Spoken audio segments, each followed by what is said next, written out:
Common certificate যেটা হচ্ছে আমাদের 163 পিআরবি, আমরা কিন্তু প্রথম দিক থেকে এটা আমরা পড়েছিলাম যে পিআরবি হচ্ছে, আমরা জানি পিআরবি পুলিশ প্রবিধান 163 বিধিতে এই 909 কিন্তু এটা কমন সার্টিফিকেট রয়েছে।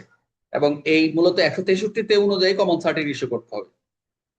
মূলত হচ্ছে আমরা যেটা জানি 163 অনুযায়ী কমন সার্টিফিকেট ইস্যু করতে হবে। এবং এটার যে মূলত সংশ্লিষ্ট যে আমরা সিসিটা নেই, এটা বিল পরিশোধ, এটা দেওয়া, যে সার্টিফিকেট গুলো দেওয়া হচ্ছে, এবং এটা এটা হচ্ছে ডিউটি শেষ করে একটা কাউন্টার ফয়েল হিসেবে রিজার্ভে সংরক্ষণ হচ্ছে।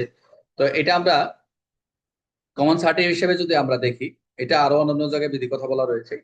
এটার 163 আমরা যখন করবো দেখবো বিস্তারিত এটা কারা কারা নিবে, কোন পদমর্যাদার অফিসার কমন সার্টিফিকেট নিবে, কমন সার্টিফিকেটটা কি, সিসিটা কি। এবং এটার মূলত একটা জায়গায় বলছে কমন সার্টিফিকেট এখন তারাই পাবে যারা শিক্ষিত ব্যক্তি, একটা বলা আছে সে যদি শিক্ষিত হয় তাকেই দিবে।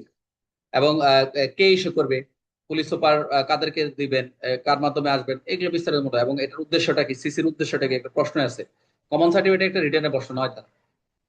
এই 909 থেকে আমি একটা প্রশ্ন দেবো আপনাদের, যে আপনারা নিজের মতো করে লিখবেন যারা কনসাল এসে, কমন সার্টিফিকেট কি, কমন সার্টিফিকেট এর উদ্দেশ্যগুলো কি কি, এখন কমন ডিউটি শেষে এটা কোথায়, পরবর্তী কার্যক্রম কি, এটা একটু লিখবেন, এটা আমি দিব। এটার উত্তরটা দিয়ে দেবো প্রয়োজনে আপনাদেরকে। তাহলে কমন সার্টিফিকেট কোন বিধি অনুযায়ী করা হয় আমরা জানি, বিধি 163 অনুযায়ী। কমন সার্টিফিকেট কখন বাতিল বা ডিফেস করতে হয়, যেটা হচ্ছে সংশ্লিষ্ট বিলের, যখন বাতিল হবে, যখন বিলের সম্পন্ন হওয়ার পর এটা তো বাতিল হয়ে যাবে। কমন সার্টিফিকেটের সঙ্গে কি সংরক্ষণ করতে হবে, ওই যে কাউন্টার ফয়েলে যেটা হচ্ছে সংরক্ষণ রাখতে হয়। বাতিলকৃত ডিফেন্স কমন সার্টিফিকেট কোথায় সংরক্ষণ করতে হবে, সেটা হচ্ছে রিজার্ভ অফিসে। এটা ইম্পর্টেন্ট। কমন সার্টিফিকেট কোথায় রাখতে হয়, জমা রাখতে হয়। কমন সার্টিফিকেট সম্পর্কিত অতিরিক্ত বিধান কোন দুটিতে বিলে রয়েছে, অতিরিক্ত বিধান হিসেবে আমরা যেটা নিচে উপর দিকে দেখলাম 702 এবং 1161 বিধিতে বলা রয়েছে অতিরিক্ত হিসাবে। এগুলো পরীক্ষায় এগুলো আমরা কোনোদিন পড়িও নাই, বুঝতে পারছেন, এগুলো একটু রিডিং করে নেন। তাহলে কমন সার্টিফিকেট সম্পর্কে 909 যে বিধান, আমরা এটার ইস্যু করা হচ্ছে 163।